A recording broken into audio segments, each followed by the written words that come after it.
하나님 아버지 감사합니다. 입춘이 지나고도 이렇게 추위가 기승을 부리는데 저희가 이렇게 안전이 보장되고 또 추위로부터 보호를 받으면서 마음껏 하나님을 높이 찬양하며 성경도 읽고 이렇게 기뻐하며 예배케 하시니 감사합니다. 저희들이 지금 누리는 모든 것은 하나님이 주신 것임을 기억하면서 이렇게 누리고 있을 때 홀이라도 교만하지 아니하고 주께 모든 영광 돌려드리기를 원하옵나이다. 하나님 아버지, 이 시간 주님 앞에 고개 숙인 모든 주의 백성들에게 한량없는 은혜를 내려주소서. 삼위 하나님의 그 은총을 맛보고 삼위 하나님과 사귀어 누리는 복됨을 경험하게 하여 주소서.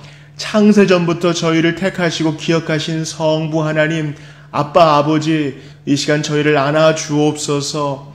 우리를 위해서, 죄인 위해서 아낌없이 물과 피를 흘리사 죽음의 잔까지 마치신 우리 성자 예수님, 우리의 맏형, 우리의 큰오빠 되시는 우리의 앞서가신 분, 독생자 예수님, 이 시간 그 보혈의 효력이 우리 모두를 감싸기를 원합니다. 누추한 우리 몸을 성전 삼으사 우리 안에 거하시는 성령 하나님, 마땅히 기도할 바 알지 못하지만 우리는 또 게을러서 자주 기도의 자리를 비우지만 주께서는 오늘도 우리를 위하여 기도해 주시니, 탄원함으로 간절히 간구해 주시니 성령님 영광 받으소서. 이 시간 하늘의 맛을 보기 원합니다.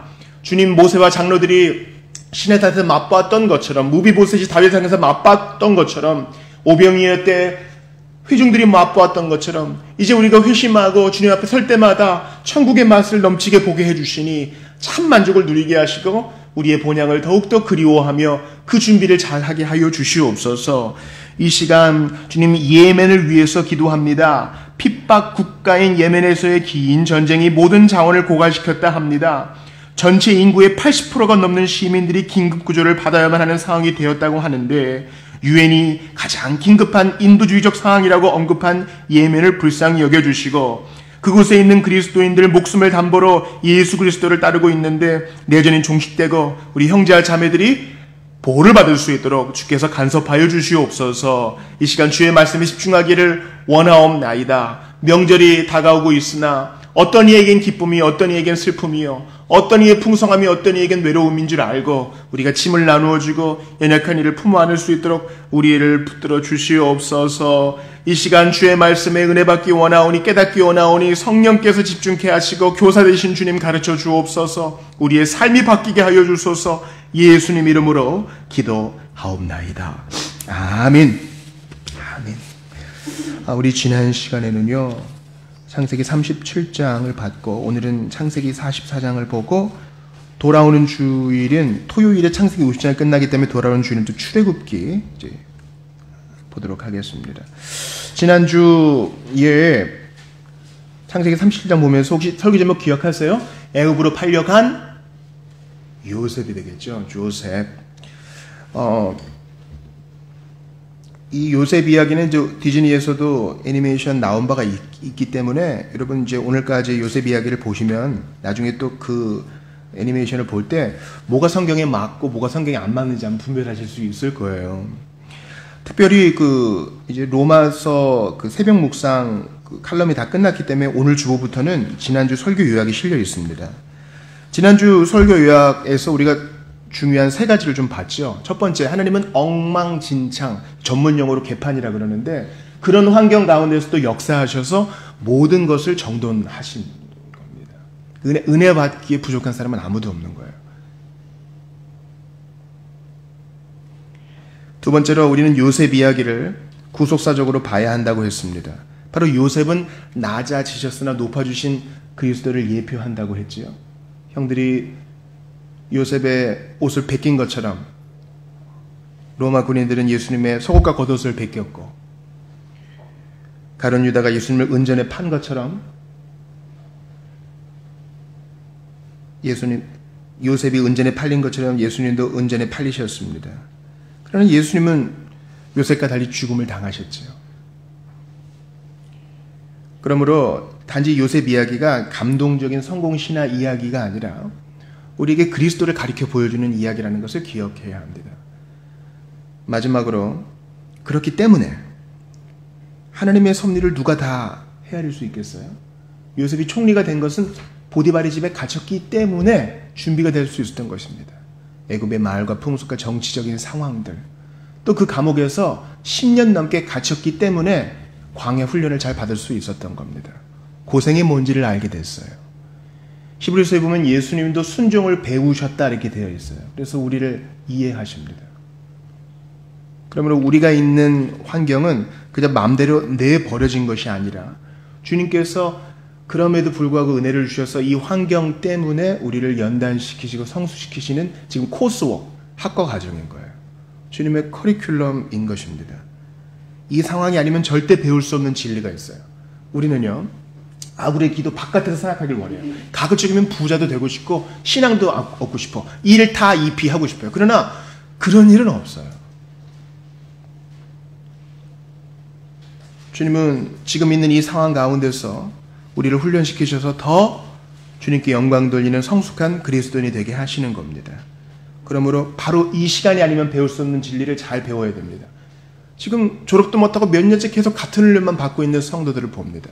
그러므로 지금 내가 여기 있는 거, 보디발의 지하 감옥에 있는 거, 하나님의 선하신 섭리가 있다. 내가 지금 이해 못해도 하나님의 섭리가 있다 믿으시면서 이 광야 학교에서 주님께 인정받고 주님께 쓰임받는 우리 모두가 되기를 바랍니다. 우리 지난주 암송 선구는 창세기 전체의 핵심 선구요, 성경 전체의 핵심 선구라고 할 수 있겠습니다. 창세기 50장 20절 한번 외워보겠습니다. 시작. 당신들은 나를 헤아려 하였으나 하나님은 그것을 선으로 바꾸사 오늘과 같이 많은 백성의 생명을 구원하게 하시려 하셨나니. 창세기 50장 20절입니다. 이게 로마서 8장 28절과 함께 정말 빛나는 말씀이잖아요. 하나님은 그것을 선으로 바꾸사. 하나님의 계획은 지혜 있는 자들의 모략과 악인의 괴계에 전혀 영향받지 않으세요. 오히려 하나님은 그것을 우습게 여기십니다. 그 무엇도 하나님의 작정을 바꿀 수 없어요. 우리가 볼 때 자꾸 길이 굽어요. 이렇게 가야 될 것 같은 주님이 자꾸 굽게 하세요. 주님은 그것을 선으로 바꾸사 나도 살고 다른 사람도 살며 하나님도 영광 받으실 수 있는 길을 여시는 겁니다. 오늘 창세기 이제 마지막 시간인데요. 창세기 44장 전체를 통해 오늘 맥체인 성경 읽기 본문을 통해서 대신하여라는 제목으로 여러분과 함께 은혜를 받기 원합니다. 특별히 이제 세 가지 관점에서 은혜를 받기 원하는데, 첫 번째는 요셉의 관점에서 이 본문을 좀 보기를 원하고, 두 번째는 이 하나님의 관점에서 좀 보기 원하고, 마지막은 이 유다의 관점에서 오늘 본문을 좀 보기를 원합니다. 먼저 이 요셉의 관점에서 오늘 본문을 좀 보죠. 오늘 본문을 보신 분들과 주중에 성경 읽기를 하신 분들은 아시겠지만 지금 형제들이 지금 두 번째 애굽을 방문해요. 자, 바로가 두 개의 꿈을 꿉니다. 그리고 요셉이 그것을 해석하죠. 엄밀히 말하면 하나님께서 해석해 주셨고 요셉이 그것을 잘 푼 것입니다. 7년 동안 먼저 뭐가 있을 거라 했어요? 풍년. 그 다음 7년 동안 흉년. 그래서 하이델베르 교리문답의 섭리란 하나님의 전능하고 언제 어디나 미치는 능력이라 그랬죠. 잎새와 풀, 비와 가문, 풍년과 흉년, 먹고 마실 것, 건강과 질병, 부와 가난, 이 모든 것이 아버지와 같은 그분의 손길에서 나오는 거라 했어요. 우리는요, 풍년만, 건강만, 부만 하나님의 섭리를 생각하는 경향이 있어요. 근데 이제 바울이 내가 주의 은혜로 낮아짐에도 처할 줄도 알고 높아짐에도 처할 줄을 알고 그 일체의 비결을 알았다 그래요. 그 일체의 비결이란 낮아질 때에도 하나님의 섭리를 인정하고 높아질 때에도 하나님의 섭리를 인정하고 없을 때에도 주의 뜻을 인정하고 있을 때에 교만하지 아니하는 그 비결을 말하는 겁니다. 그러므로 7년 동안 온 세상에 풍년이 임하고 7년 동안 온 세상에 흉년이 임한 것은 하나님이 변덕쟁이라 하시는 것이 아니라 창세기 50장 20절을 이루시는 주님의 경륜인 것이에요. 하나님의 섭리인 것입니다. 우리가 이 본문을 이제 50장 본문을 이제 요셉의 관점에서 볼 때 요셉이 이제 총리가 됐어요. 나라의 2인자가 된 거예요. 나라의 실세가 된 것입니다. 근데 요셉은 복수하지 않아요. 저 같으면 이제 한 17살에 잡혀갔고 30살에 총리가 됐으니까 언제 감옥에 갇혔는지 모르지만 아무튼 10년은 넘게 있었을 거 아니에요? 그죠? 이건 말이 10년이지. 10년간 옥살이 했다고 생각해 보세요. 나의 20대를 감옥에서 보냈다니. 잃어버린 나의 젊음이에요. 여러분 그렇게 생각할 수 있겠어요? 얼마나 화가 나겠어요? 저 같으면 오케이 먼저 술 맡은 관원장 나와. 그럴 것 같아요. 총리니까. 당신 어떻게 그럴 수 있어? 어떻게 한나라 이런 술 맡은 관원장은 느헤미야 같은 사람이거든요. 먼저 왕 앞에 딱 가까이 가가지고 이 술은 안전하고 향도 좋으니 안심하고 드셔도 됩니다. 이런 사람이에요. 진짜 높은 사람이에요. 우리나라 경복궁, 창경궁 이제 가보면은 왕 앞에 나아갈 때 이렇게 돌이 깔려있죠? 그게 다 박석이에요. 얇은 돌이라고. 중국의 궁에 가보면 박석은 없어요. 항상 이 바위가 박혀 있어요. 왕 앞에 아무도 가까이 못 가는 거야. 땅을 파고 올 수도 있으니까. 그러므로 왕 가까이에서 술을 따라주는 사람 되게 높은 관리인데 이 사람이 감옥에 갇혔을 때 요셉의 덕을 봤거든요. 저 좀 기억해 주세요. 근데 까먹었어. 물론 그것도 하나님의 섭리 안에 까먹은 거지만 까먹었어. 저 같으면 술 맡은 관원장 이리 오시오. 이래서 좀 복수를 할 수도 있을 텐데 그렇게 하지 않아요. 또 나 같으면 애굽의 2인자가 되면 바로가 그랬잖아요.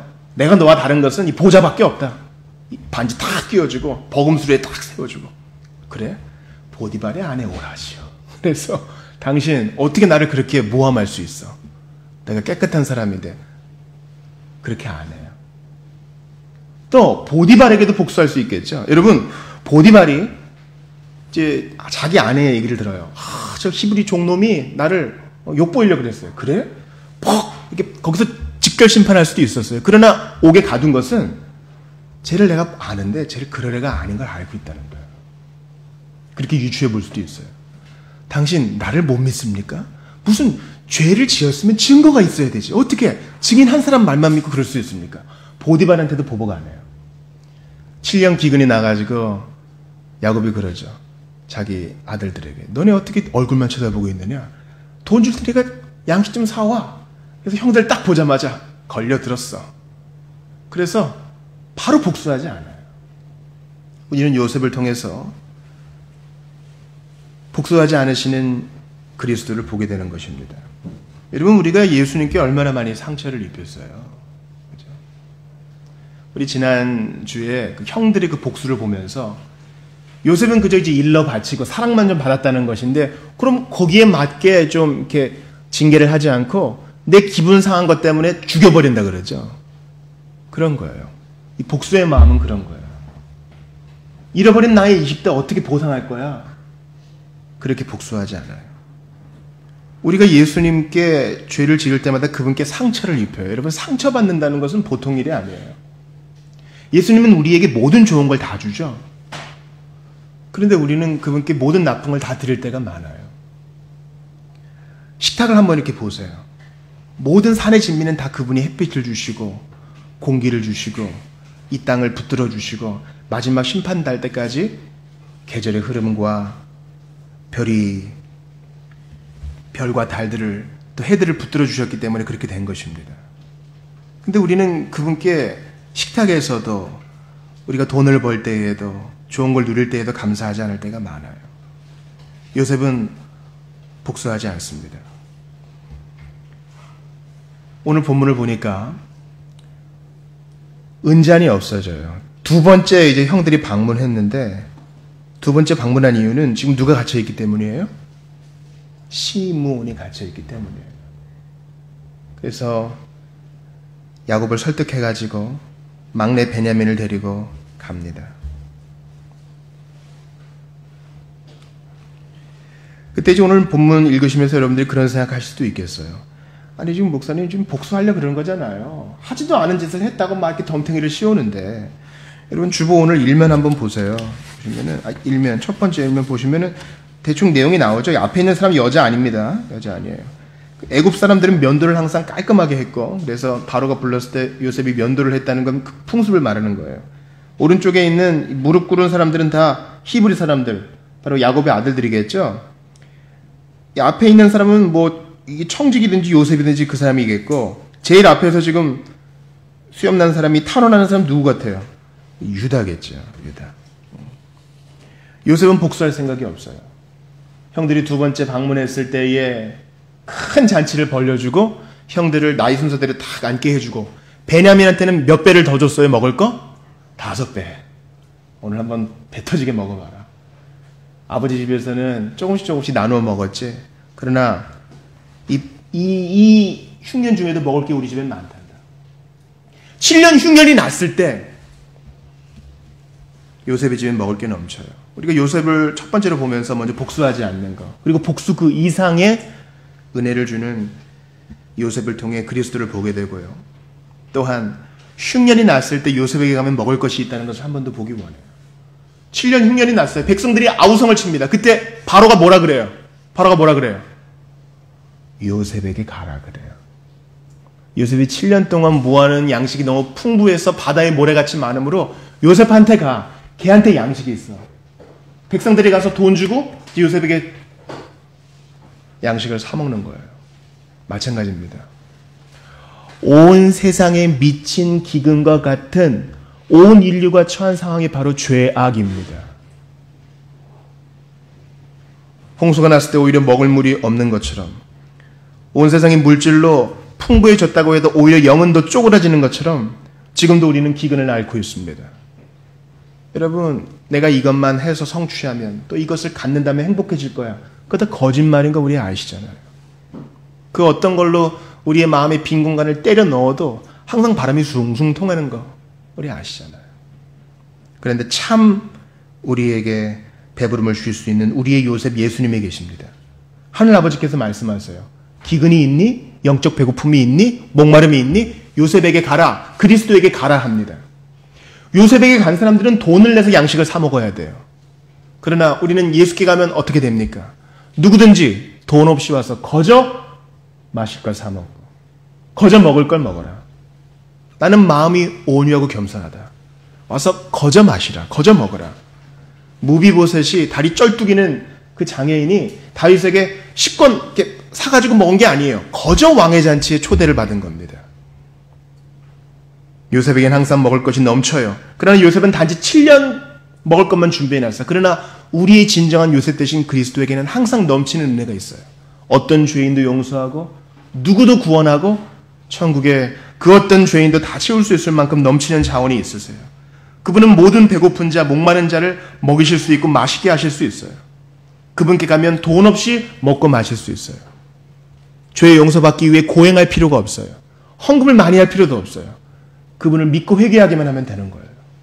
우리는 요셉을 통해 복수하지 않으시고 오히려 더 큰 복을 주시는 예수 그리스도, 또한 흉년 중에라도 죄의 기근 속에라도 우리를 항상 먹이시고 거저 마시게 하시는 그리스도를 볼 수 있는 것입니다. 두 번째, 하나님의 관점에서 이 본문을 좀 보기를 원해요. 여러분, 이제 제가 첫 번째 대지를 말씀드리고 나면 그런 생각하실 수 있어요. 그러면 용서할 거면 쿨하게, 형들이 딱 왔을 때 통역을 딱 세워놨다가 통역 나가라 그러고, 놀라셨지요? 이 민머리 요셉입니다. 이렇게 해서 만나면 얼마나 좋아요. 근데 요셉은 지금 확인하고 싶었던 거예요. 나는 아들에게 이름을 지어준 것처럼 다 잊어버렸어. 과거의 상처는 주님이 다 씻어줬어요. 형들을 용서할 마음이 있어. 근데 문제는 형들이야. 형들이 지금 바뀌었는지 알고 싶은 거예요. 그래서 시몬을 딱 가둬놓고 이 사람들이 원하지면 보는 거예요. 그래, 나를 팔아버리고 찾지 않았던 그 형들이 이제 바뀌었는가? 근데 베냐민도 데리고 오는 거 봐요. 뭔가 바뀌었구나.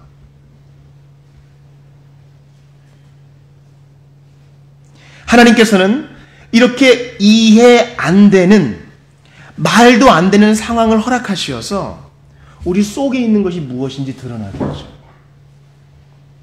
즉, 이러한 사건을 겪으며 형들이 뭐라 그럽니까? 우리의 죄 때문에 바로 이런 일들이 벌어졌다. 그런 얘기합니다. 자, 오늘 본문을 보세요. 유다가 하는 얘기를 한번 들어보십시오.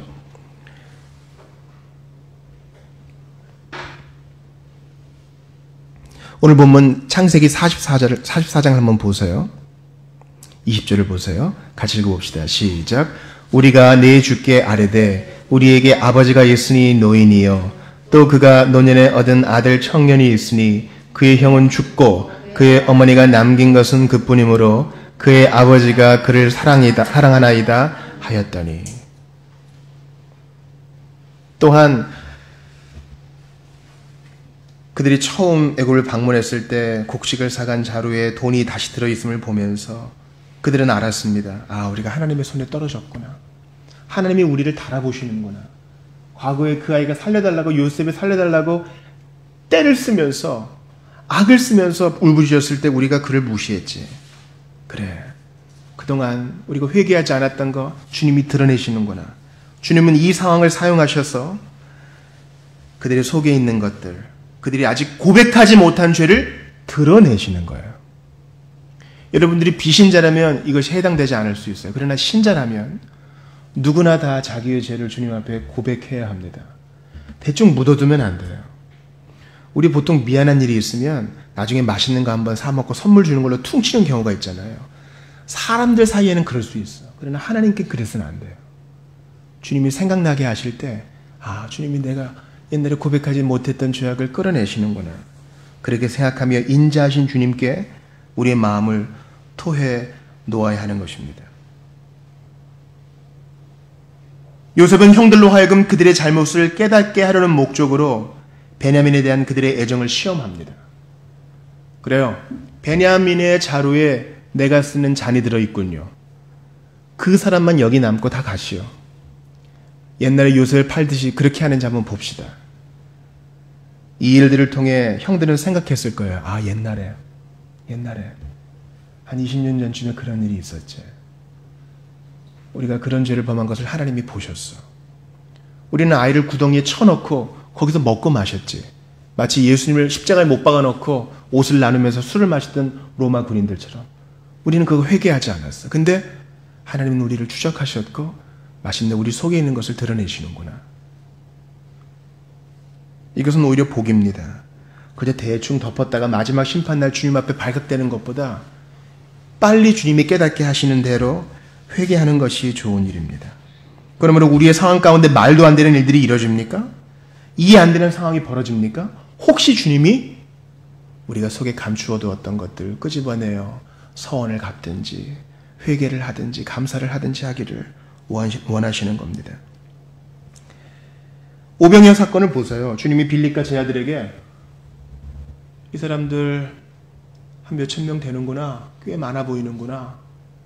한 10,000명 가까이 되는 것 같네. 너희가 먹을 것을 줘라. 네?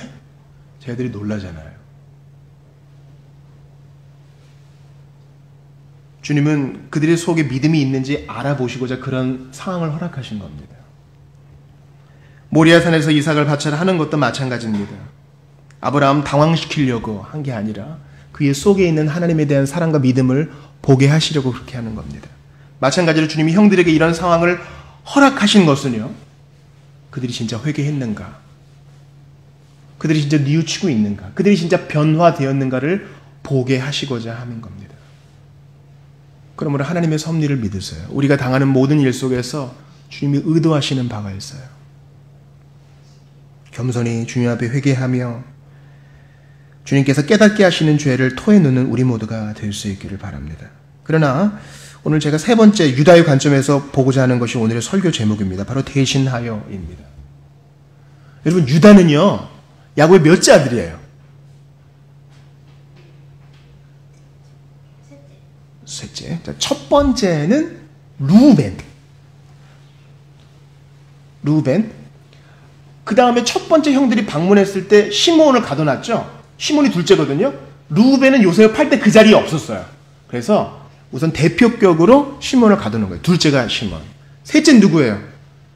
할례 받게 한 다음에 꼼짝 못하는 사람들을 쳐 죽인 과격했던 야곱의 아들. 누구예요? 레위. 넷째가 누구예요? 예수님의 직접적인 족보. 바로 유다예요. 여러분, 오늘 본문이나 어제 본문 읽으신 분들도 있어요? 네. 어제도 야곱을 설득하는 사람이 바로 누구예요? 유다예요.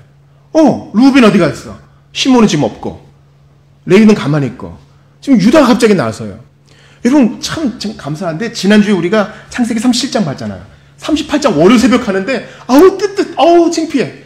창세기 38장 나오는 거예요. 요셉 팔고 나서 그 사이에 유다가 이상한 짓을 해요. 가나안 여자와 결혼하고 아들을 낳았는데 신앙을 버린 것 같아요. 자기 큰아들이 잘못했는데 그걸 교정시키지도 않고 자기도 회개하지 않고 둘째 아들은 잘못을 범하죠. 그래서 영어에 오나니즘이라고 있어요.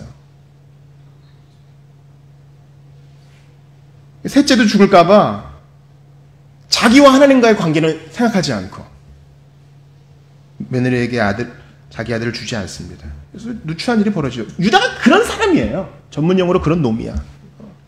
그리고 우리랑 똑같아. 머리 쓰고 굴리고 고집을 부리고 이런 거 똑같아요.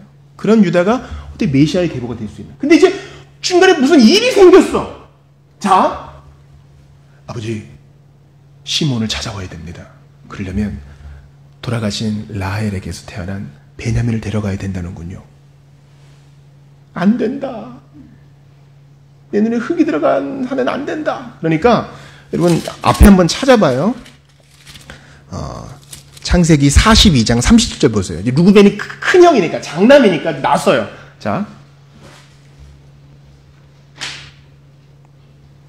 창세기 42장 37절 같이 한번 읽어봐요. 다 찾아야 돼. 다 찾아야 돼. 그래야 끝나요. 오늘 굴이 있거든요. 우리 빨리 이걸 읽자고요. 네. 자, 같이 읽어봐요. 시작. 루벤이 그의 아버지에게 말하여 이르되 내가 그를 아버지께로 데리고 오지 아니하거든 내 두 아들을 죽이소서. 그를 내 손에 맡기소서. 내가 그를 아버지께로 데리고 돌아오리이다. 베냐민 데려가야 돼요. 그래야 시몬 찾을 수 있어요. 그런데 못 데려오면 저 말고 제 두 아들이 있거든요. 걔네 어떻게 하세요?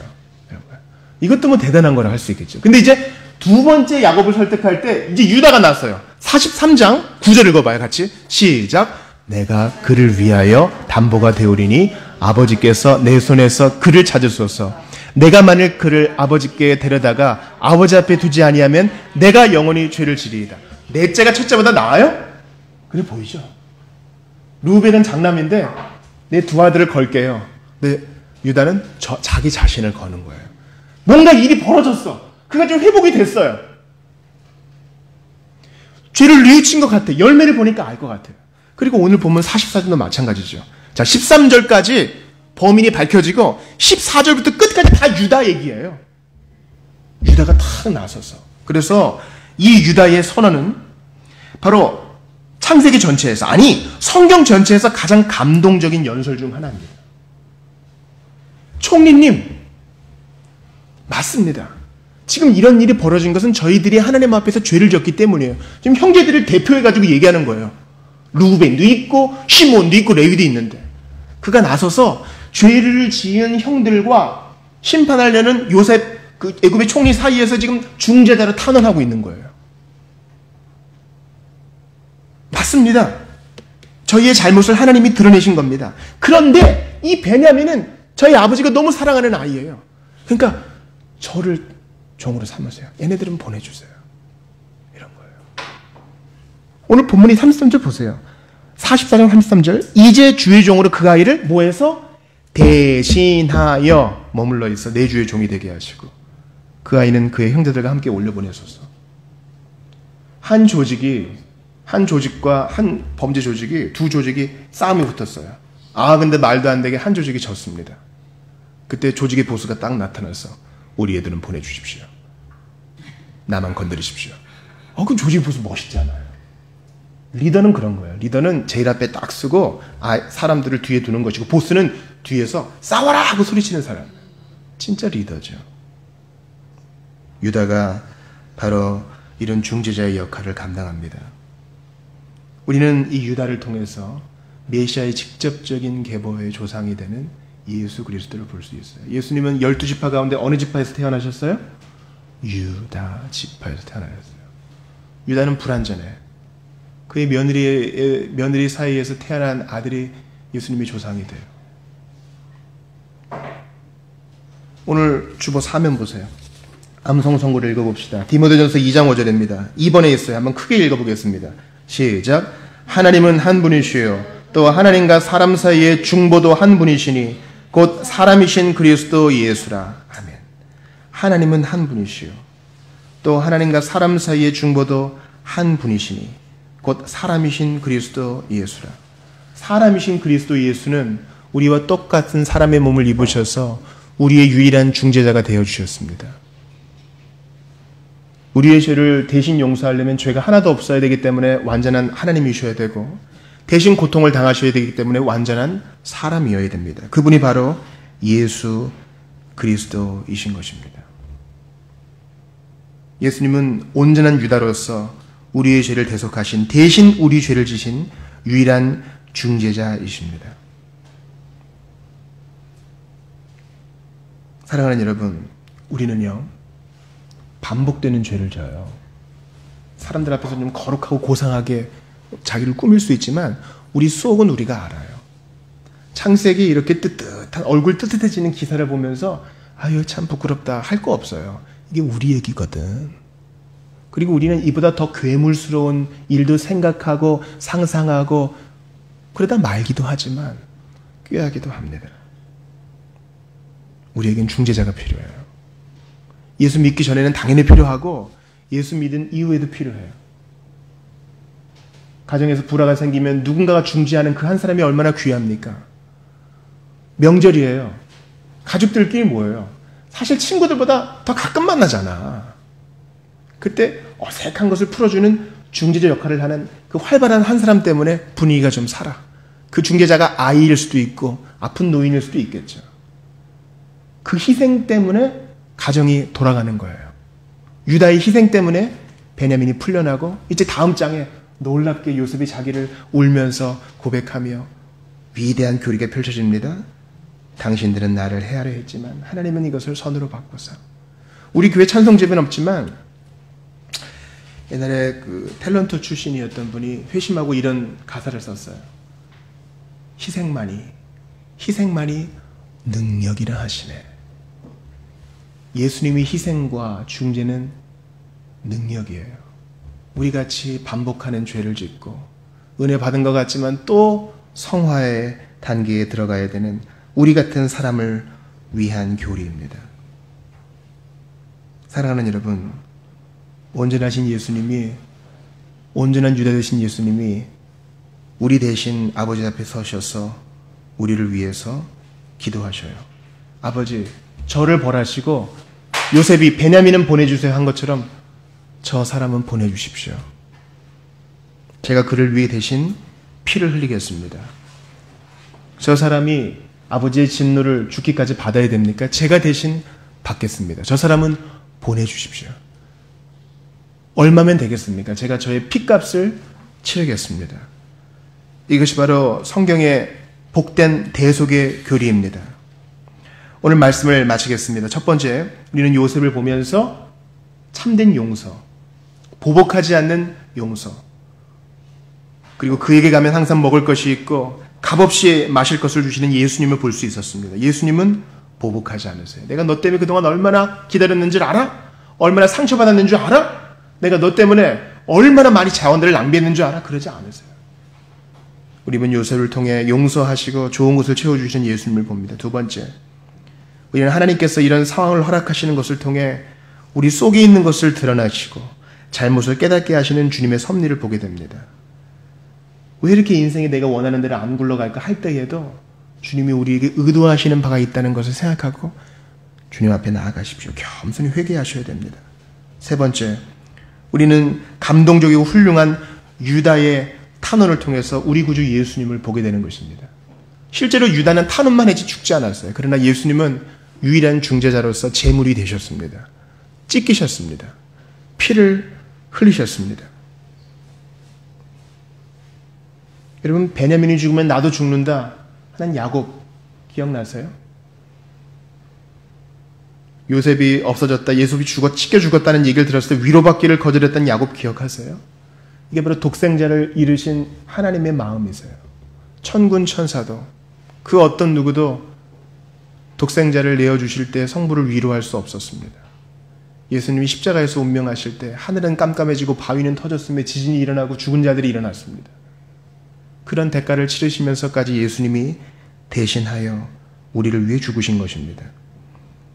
이 대신하여의 교리를 마음에 깊이 새기고 내가 잘한 것이 없는데도 기꺼이 죽음의 형장으로 달려가신 예수님을 기억하며 이 명절에 특별한 은혜를 누리시기를 바랍니다. 우리 한번 같이 기도합시다. 오늘 본문 말씀을 붙들고 기도할 텐데요. 나는 정말 용서하는가 생각해 봅시다. 또한 나는 모든 것이 넉넉하신 예수님께 가서 그저 받고 있는가 한번 돌이켜 봅시다. 또 하나, 주님이 나를 이런 특수한 상황 가운데 두신 것은 나를 가르치시고 내 속에 있는 고백하지 않은 죄를 드러내고자 하심이 목적 아닌가? 주님 앞에 아직 미처 고백하지 못한 죄악이 있다면 내려놓으며 토해놓읍시다. 또 하나, 온전한 유다 되셔서 나 같은 것을 위해 탄원하시고 죽기까지 중재자가 되어주신 예수님께 감사하기 원합니다. 오늘 주신 말씀 붙들고 한번 같이 기도합시다. 하나님 아버지, 오늘 주신 말씀이 참으로 놀랍고도 놀랐습니다. 나는 죄를 짓고 또 짓고 은혜를 이용하고 오용하고 그렇습니다. 이렇게 자격 없는 자를 위해서 용서하시고 은혜 베풀어 주시니 감사합니다. 좋으신 예수님, 우리 주님의 좋으심을 더욱더 깊이 여길 수 있도록 도와주시옵소서. 우리 속에 있는 것을 드러나게 하시는 예수님, 이 모든 것들을 감사를 받으면서 주님을 돌리기를 원합니다. 우리의 죄를 회개시키시려고 여러 가지를 상황을 사용하시오니 그저 믿고 감사함으로 따르기를 원합니다. 저희를 받아주시옵소서. 좋으신 예수님, 저희를 받아주시옵소서. 저희가 여기 있나이다. 저희를 받아주시옵소서. 하나님 아버지, 용서하시되 끝까지 용서하시고 좋은 것을 채우시는 우리 예수님을 요셉을 통해 봅니다. 우리를 특수한 상황 가운데 세우셔서 미처 고백하지 못한 죄를 토설케 하시니 감사합니다. 죄인을 위해서 대신 죽기까지 대신하여 중재자의 사역을 감당하시고 지금도 우리를 위해 탄원하시는 예수님을 더욱 귀히 여기고 사랑하게 하옵소서. 명절이라 여러 가지 생각이 많을지라도 예수님을 깊이 생각하며 대속의 은혜 가운데 거하는 저희가 되게 하여 주옵소서. 예수 그리스도의 이름으로 기도하옵나이다. 아멘.